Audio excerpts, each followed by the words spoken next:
Good morning, Bitcoins, and welcome to MadBitcoins, a brief history of money in the United States.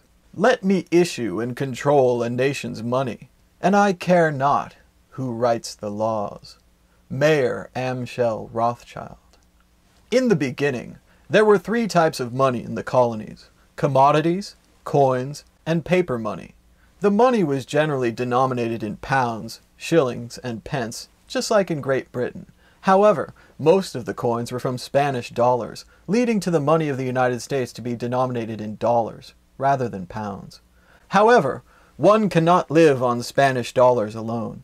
Soon the colonies were issuing paper money, with Massachusetts leading the way, printing paper money to pay for a military expedition during King William's War, aka the Second Indian War, or the North American theater of the 9 Years' War, a war between England and France, also known as the War of the Grand Alliance, or the War of the League of Augsburg, fought between 1688 and 1697, not to be confused with the similarly named but unrelated Irish War of 1594 to 1603. Special thanks to Wikipedia for making me look smart. Anyway, the northern colonies, who were often at war, overprinted the paper money, leading to rampant inflation. Inflation so bad it angered British, actually Scottish economist Adam Smith, who criticized it in his most famous work, The Wealth of Nations.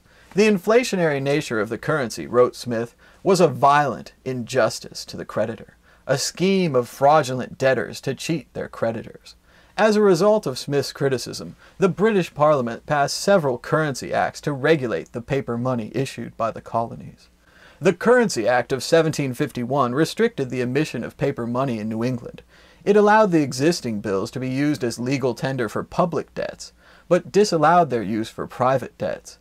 Hence the later notation on U.S. bills that the bills are for all debts, public and private. These early bills weren't.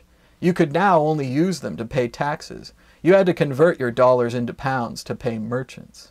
This currency confusion would in some ways lead to the Revolutionary War. But the war wasn't really started over that. It was started over sugar. Molasses, really. In 1733, the British Parliament passed the Molasses Act, designed to protect the sugar plantation owners of the British West Indies.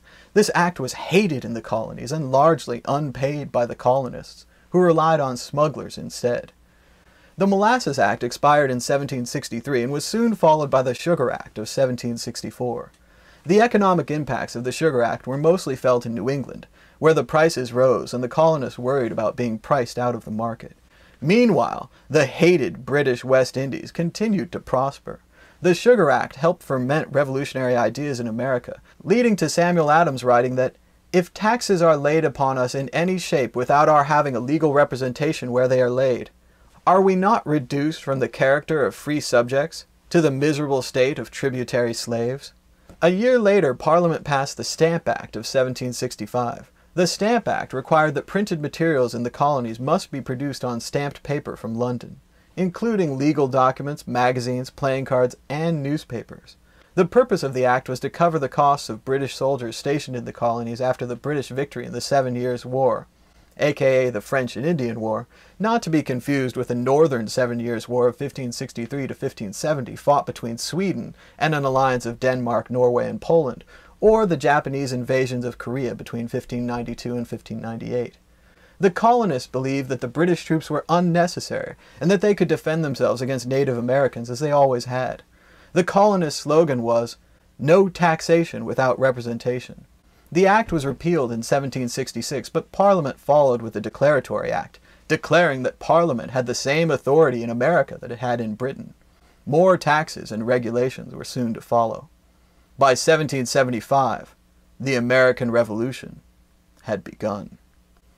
This has been Mad Bitcoins, a brief history of money in the United States, continental currency, and how monetary policy led to the Revolutionary War. Mad Bitcoins will return in the first bank of the United States, or when Alexander Hamilton gets his way. All our children have to pay. Until next time, be sure to subscribe, donate, and comment. Bye-bye.